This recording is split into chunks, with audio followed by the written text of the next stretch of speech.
आज हम सफ़र की शुरुआत करते हैं कांची नदी से। यह झारखंड में बहने वाले प्रमुख नदियों में से एक है। कांची नदी के किनारे हजारों गांव बसे हुए हैं और उन्हीं हजारों गांवों में से आज हम एक गांव का दौरा करने वाले हैं। बीते 3-4 दिनों से यहाँ पे एक हाथी का आगमन हो रहा है और वो लगातार घर के पास, गांव के पास पहुँच रहा है। तो दोस्तों, आज के वीडियो में आपका स्वागत करते हैं और सफ़र का शुरुआत करते हैं। इस वीडियो में मिर्ची बम बनाने की कुछ जानकारियां भी मैंने शेयर की है, तो वीडियो को लास्ट तक ज़रूर देखिएगा और अगर पसंद आए तो वीडियो को लाइक, शेयर और कमेंट्स करके ज़रूर बताइएगा। खेतों के बीचों बीच बने इन रास्तों से चलते हुए हम आगे बढ़ रहे हैं और कुछ ही देर में हम अपने फाइनल पॉइंट पे पहुंचने वाले हैं। तो दोस्तों, आज हम आए हैं सोनाहतू प्रखंड के चोगा गाँव पे और देख सकते हैं कि किस तरह से यहाँ पे बड़े पैमाने में सब्जी की खेती की जाती है। इस क्षेत्र में सभी तरफ सब्जी की भरपूर खेती है और यही एक कारण है हाथियों को इस क्षेत्र में आकर्षित करने का। अभी के समय में जब धान खेतों से कट चुके हैं तो हाथी के खाने के लिए हाथी सब्जी के खेतों पे पहुंच रहे हैं और सब्जी के खेतों के आसपास घर होने के कारण वो घर के आसपास भी पहुंच रहे हैं। यहाँ पे बीते 2-3 दिन से लगातार एक हाथी आया है और ग्रामीण हमें बता रहे हैं, इनके प्रमाण भी यहाँ पे मौजूद है। हाथी यहाँ घर के बिल्कुल नज़दीक पहुँच जाते हैं और आसपास के जो खेत हैं वहाँ पे अपना पेट भरते हैं। ग्रामीण हमें अपना खेत दिखाने के लिए ले जा रहे हैं और वहाँ पे हमें ताज़े प्रमाण मिलने की भी उम्मीद है, तो इस कारण हम भी उनके साथ में जा रहे हैं। ये ग्रामीण बताते हैं कि हाथी इस तरफ से आते हैं और उसका दांत भी बड़ा बड़ा है। जो बीते रात उनके घर के बिल्कुल नज़दीक में खड़ा था, यही वो घर है, यहीं पे हाथी पहुंच चुका था।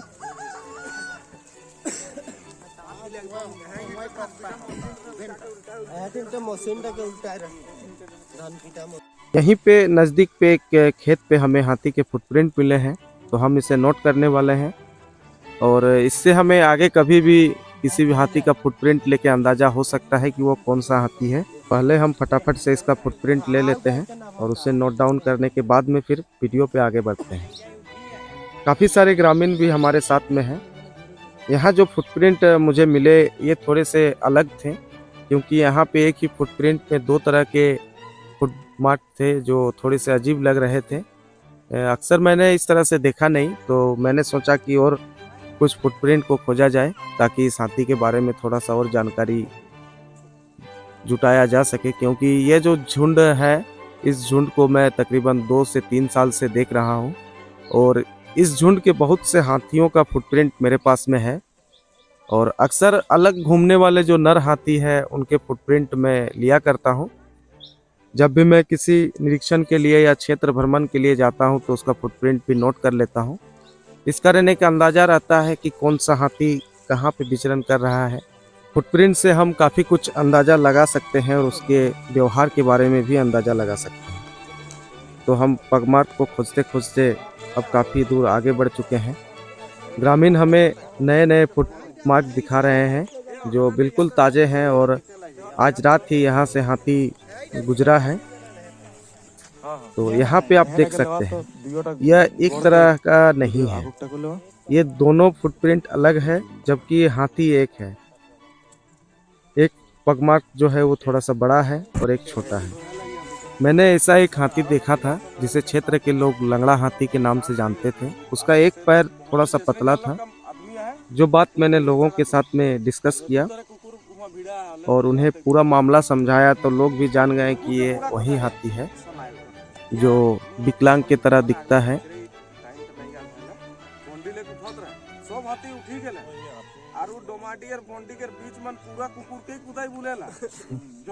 यहाँ पे हमें ताजे डंग मिले हैं जो बीते रात ही हाथी ने यहाँ पे आके जब उत्पात मचाया था तो उस समय का होगा।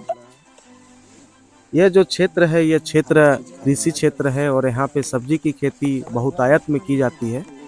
यहाँ पे हाथी के खाने के लिए और हाथी रहने और हाथी के पीने के लिए समुचित व्यवस्था है। मैंने देखा है कि यह जो लंगड़ा हाथी है ये अक्सर 3 या 4 हाथियों के साथ में रहता है, पर ऐसा हो सकता है कि यह पहाड़ों पे जाने से थोड़ा सा परहेज किया हो और इस क्षेत्र में खाना और पानी और एक सुरक्षित स्थान, निवास स्थान रहने के कारण वो इन्हीं समतल जगहों पे रुक गया है, क्योंकि यहाँ पे उसे ज़्यादा मेहनत नहीं करना पड़ेगा। वो झाड़ियों से या छोटे जंगलों से निकल के अपना पेट को भर सकता है। इस कारण भी हो सकता है कि यह हाथी यहाँ पे होल्ड किया हो। और इससे थोड़ी ही दूरी पे बारिंदा पहाड़ पे कुछ हाथी रुके हुए हैं, और उससे कुछ दूर पे उत्तर साइड में एक हितचरा बांसवन का जंगल है, वहाँ भी कुछ हाथी है। इस क्षेत्र में अभी इसके सभी झुंड मौजूद हैं, पर ये अकेला इस जगह पे विचरण कर रहा है। और लोग बताते हैं कि वो अक्सर इन खेतों पे आते हैं, पर एक जगह एक खेत पे रुक के अपना पेट नहीं भरता है, और वो अलग अलग खेतों पे जाके थोड़ा बहुत करके खा के अपना पेट भर लेता है। पर मेरा मानना है कि इस क्षेत्र में अलग अलग जो खेती है वो उन्हें अपने ओर आकर्षित करते हैं, और इन्हीं के कारण वो अपना टेस्ट बदलने के लिए हो सके अलग अलग खेतों पे जाते हैं। इस पे आपकी क्या राय है दोस्तों, कमेंट्स करके ज़रूर बताइएगा कि हाथी ऐसा क्यों करता है। क्योंकि हमने देखा है कि जब हाथी किसी खेत पे उतरते हैं तो अपना पेट उसी खेत पे भर लेते हैं, पर यहाँ पे ऐसा हमें देखने को नहीं मिला। यहाँ लगभग सभी खेतों पे हाथी चला है, पर पूर्ण क्षति नहीं है, सभी का थोड़ा बहुत क्षति हुआ है। पर यह क्षेत्र प्रभावित हो चुका है, और इसी तरह धीरे धीरे क्षति होते होते पूर्ण क्षति भी यहाँ पे हो सकती है। और इस तरह से नर हाथी अगर क्षेत्र में रुकेंगे या क्षेत्र में भ्रमण करेंगे तो खतरा भी मंडराते रहता है। हमने ग्रामीणों के साथ मिलकर बहुत दूर तक ट्रैक किया, उसके पगमार्ग को देखा जो एक नाले के पास तक हमें लेके गई। इस नाले के किनारे बहुत सारे खेत हैं, और यही वो नाला है जहाँ तक हाथी के पगमार्ग हमें दिखे हैं। लोग बताते हैं कि इस नाला के उस पार कुछ ही दूरी पे एक छोटा सा जंगल है, और उसी जंगल पे वो ठहरता है और रात होने के बाद में यहाँ पे आ जाता है। तो यहाँ पे खेती होने के कारण हाथी यहाँ पे अपना पेट भरने के लिए पहुँच जाता है। सामने ही पानी भी है और खेत भी है, पर यहाँ पे मौजूद जो 3-4 घर हैं उनके सर पे हमेशा ही खतरा मंडराता है। और मैं तो ऐसे लोगों से निवेदन ही करूँगा कि आप अपने बचाव के सामान घर पे ज़रूर रखें, और शाम ढलने से पहले ही अपने खेतों से घर चले आएँ। अगर आप कहीं बाहर यात्रा भी कर रहे हो तो शाम ढलने से पहले वापस आ जाएं, क्योंकि ऐसे जगहों पे अक्सर हाथी कभी भी पहुंच जाते हैं, उनका समय का कोई ठिकाना रहता नहीं है। और यहाँ पे इतने झाड़ियाँ हैं, खेत के आसपास भी इतनी झाड़ियाँ हैं कि वो आसानी से छिप सकते हैं और आपके ऊपर में जानलेवा हमला भी कर सकते हैं। हमारे साथ में इस क्षेत्र के पंचायत समिति श्री रूप कुमार जी भी मौजूद थे, और उन्होंने भी लोगों से जागरूकता की बातें की। और अब हम यहाँ से निकल के गांव की ओर जा रहे हैं, और वहाँ जाने के बाद में लोगों को मिर्ची बम बनाने के बारे में कुछ जानकारियाँ देंगे, ताकि लोग अपने बचाव कर सकें, हाथियों को अपने घर के आसपास भटकने से बचा सकें। और ऐसा करना भी बचाव का एक पहला चरण है, और इस तरह से आप अपने जान को जोखिम में डाले बिना भी अपना बचाव कर सकते हैं। ये कुछ सामग्री हमने इकट्ठा की है। तो सबसे पहले हम लकड़ी के छोटे छोटे टुकड़ों को कुछ इस तरह से बांध देते हैं, और ये एक प्रयोग है जो आज मैं इस गांव के लोगों को सिखा के जा रहा हूँ। यह कितना काम करेगा या नहीं करेगा यह देखने की बात है, पर इसे आजमाना चाहिए, क्योंकि मिर्चे का जो उपयोग है वो जो विशेषज्ञ हैं वो भी सजेस्ट करते हैं कि आप मिर्चा का धुआं करें और हाथी को अपने घर से दूर रखें। तो इसी कारण मैं आज इस प्रयोग को यहाँ पे कर रहा हूँ, और लोगों को भी इसके बारे में जानकारी दे रहा हूँ, ताकि आगे वो लोग भी इस तरह के जो तरीके हैं वो अपना सकें और ऐसे कार्य करके हाथियों को अपने घर से दूर रख सकें और अपना बचाव कर सकें। हमारा लकड़ी का प्लेटफॉर्म तैयार हो चुका है, और अब इस पे डालने के लिए हम कुछ सामग्री मंगाए हैं, जिसमें सबसे पहले ये भूसी है, जिसे चोकर के नाम से भी जानते हैं। इसका हमें यहाँ पे प्रयोग करना है। तो सबसे पहले हम इस लकड़ी के प्लेटफॉर्म को इस प्लास्टिक के अंदर में डाल देते हैं, ताकि जो भी सामान हम अब इसमें डालेंगे वो बाहर ना निकले, इसी के अंदर रहे, जिस कारण प्लास्टिक या फिर कोई भी कार्डबोर्ड का उपयोग आप कर सकते हैं, या फिर किसी टीने का भी उपयोग आप कर सकते हैं। प्लेटफॉर्म के ऊपर में सबसे पहले हम ये गोईठा को डालते हैं, उसके बाद में थोड़ी सी भूसी डालने के बाद में ये जो सूखी मिर्ची है इस मिर्ची का एक लेयर हम इसके ऊपर में चढ़ा देते हैं। ये देखिए, बहुत ही आसानी से हम इसके ऊपर में ये सब चीज़ डाल सकते हैं। एक लेयर लगाने के बाद हम इसके ऊपर में अब दूसरा लेयर चढ़ाने वाले हैं और इस पे भी हम सेम प्रोसेस करेंगे। पहले चोकर, उसके बाद में मिर्ची, और जब ये लेयर भी तैयार हो जाए तो इसके ऊपर में हम और एक लेयर डाल देंगे। इससे क्या होगा कि यह जब जलेगा तो लेयर बाय लेयर जलेगा और जो आग है वो धीरे धीरे नीचे की ओर आएगा और ये पूरी रात भर जलते रहेंगे। अगर हम एक बार में इसे जला देते हैं तो यह जल्दी ख़त्म हो जाएगा और हमारा जो काम है वो अधूरा रह जाएगा। तो हमने अब इस देखिए पूरे जो प्लास्टिक है उसे कुछ इस तरह से पैक कर दिया है। आप इसे बहुत ही आसानी से अपने घर में कर सकते हैं और इसे करना भी चाहिए।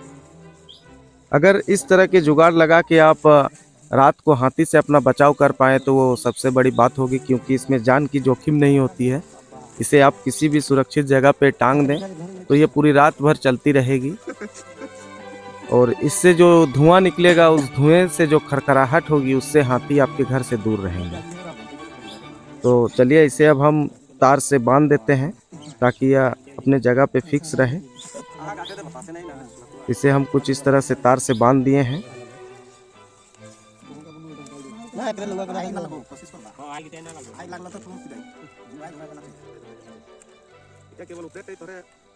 यह प्रयोग हमने कभी नहीं किया है, अब फर्स्ट बार आज कर रहे हैं।